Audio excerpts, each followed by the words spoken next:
Hi viewers. ఇప్పుడు మనం Robert Kiyosaki రాసిన రిచ్ డాడ్ పూర్ డాడ్ పుస్తకంలోని మొదటి అధ్యాయాన్ని చూద్దాం. ఈ అధ్యాయ సారాంశంలో రచయిత తన ఇద్దరు తండ్రుల గురించి, వారి భిన్నమైన ఆర్థిక ఆలోచనల గురించి మనకు తెలియజేస్తాడు.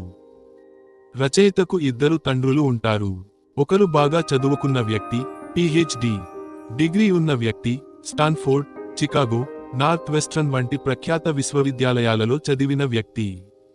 మరొకరు 8వ తరగతి కూడా పూర్తి చేయని వ్యక్తి. ఇద్దరూ తమ జీవితంలో కష్టపడి పనిచేసి బాగా సంపాదిస్తారు. కానీ ఒకరు జీవితాంతం డబ్బు కోసం ఇబ్బంది పడుతూనే ఉంటారు. మరొకరు హవాయిలోని అత్యంత ధనవంతులలో ఒకరిగా గుర్తింపు పొందుతారు. ఇద్దరు తండ్రులు రచయితకు భిన్నమైన సలహాలు ఇస్తారు. చదువు విషయంలో ఇద్దరికీ గౌరవం ఉన్నప్పటికీ వారి దృక్పథాలు వేరుగా ఉంటాయి. ఇద్దరు తండ్రులు ఉండటం వలన రచయితకు రెండు విభిన్న దృక్కోణాలను పరిశీలించి ఒకదాన్ని ఎంచుకునే అవకాశం లభిస్తుంది. ముఖ్యంగా డబ్బు విషయంలో వారి అభిప్రాయాలు చాలా భిన్నంగా ఉంటాయి. ఒక తండ్రి డబ్బు పాపిష్టిది అని అంటాడు. మరొక తండ్రి డబ్బు లేకపోవటమే అన్ని అరిష్టాలకు మూలం అని అంటాడు. ఈ భిన్నమైన అభిప్రాయాల వల్ల రచయిత గందరగోళానికి గురవుతాడు. చిన్నతనంలోనే రచయిత ధనవంతుడైన తండ్రి మాట వినాలని నిర్ణయించుకుంటాడు. ఎందుకంటే డబ్బు గురించి పాఠాలు స్కూళ్లలో కాకుండా ఇళ్లల్లోనే నేర్పుతారు అని అతను నమ్ముతాడు.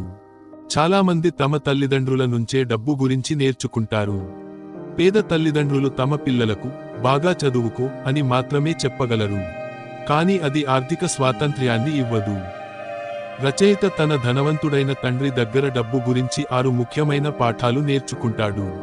ఈ పుస్తకం ఆ పాఠాల గురించే. పాఠం 1, ధనవంతులు డబ్బు కోసం పని చేయరు. పాఠం 2, డబ్బు గురించి మనం ఎందుకు నేర్చుకోవాలి. పాఠం 3, నీ పని నువ్వు చేసుకో.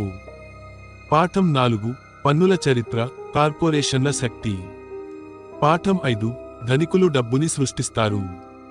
పాఠం 6, నేర్చుకోవటానికి పని చేయి, డబ్బు కోసం పని చేయకు. Robert Frost Kavitha the road not taken గురించి కూడా రచయిత ప్రస్తావిస్తాడు. తక్కువ మంది నడిచిన బాటను ఎంచుకోవడం వల్లనే తన జీవితంలో ఇంత తేడా వచ్చిందని అతను అంటాడు. చివరగా ఆర్థిక విద్య యొక్క ప్రాముఖ్యతను రచయిత నొక్కి చెబుతాడు. డబ్బు వస్తుంది, పోతుంది. కానీ డబ్బు ఎలా పనిచేస్తుందో తెలుసుకుంటే మనం దానిని నియంత్రించవచ్చు. ఈ వీడియో మీకు నచ్చితే లైక్ చేయండి, షేర్ చేయండి మరియు మా ఛానల్ను సబ్స్క్రైబ్ చేయండి.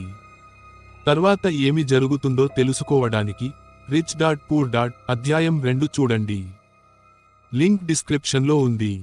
ధన్యవాదాలు.